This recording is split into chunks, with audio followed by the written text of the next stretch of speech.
সুন্দরবনের ডাকাত বাহিনী প্রধান মেজ জাহাঙ্গীর অস্ত্র ও গোলাবারুদ সহ আটক। বিস্তারিত প্রতিবেদনে। নেতৃত্বে operation restore piece in Sundarban এবং অপারেশন ম্যানগ্রোভ শিল্ড নামে দুটি বিশেষ অভিযান পরিচালিত হচ্ছে। এই অভিযানের ধারাবাহিক সফলতা হিসেবে চতুর্থবারের মতো অপারেশন ম্যানগ্রোভ শিল্ডের আওতায় অভিযান পরিচালনা করে কুখ্যাত ডাকাত মেজর জাহাঙ্গীর বাহিনীর প্রধান মোহাম্মদ জাহিদুল ইসলাম ওরফে মেজর জাহাঙ্গীরকে আটক করা হয়। সুন্দরবনের কুখ্যাত ডাকাত মেজর জাহাঙ্গীর দাকব থানাধীন সুন্দরবনের শিবসা নদীর আদাচাই ফরেস্ট অফিস সংলগ্ন কালীর খাল এলাকায় অবস্থান করছে বলে জানা যায়। প্রাপ্ত গোপন তথ্যের ভিত্তিতে আজ 12ই মে 2026 মঙ্গলবার মধ্যরাত 1টায় কোস্টগার্ড বেস মংলা কর্তৃক উক্ত এলাকায় একটি বিশেষ অভিযান পরিচালনা করে তাকে 2টি 1নলা বন্দুক ও 5 রাউন্ড তাজা কার্তুজ সহ আটক করা হয়।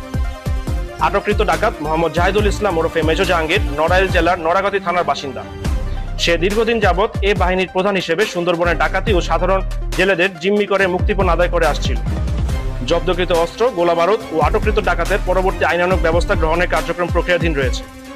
সুন্দরবনকে সম্পূর্ণরূপে দোষমুক্ত করতে বাংলাদেশ কোস্টগার্ড ভবিষ্যতেও এ ধরনের অভিযান অব্যাহত রাখবে।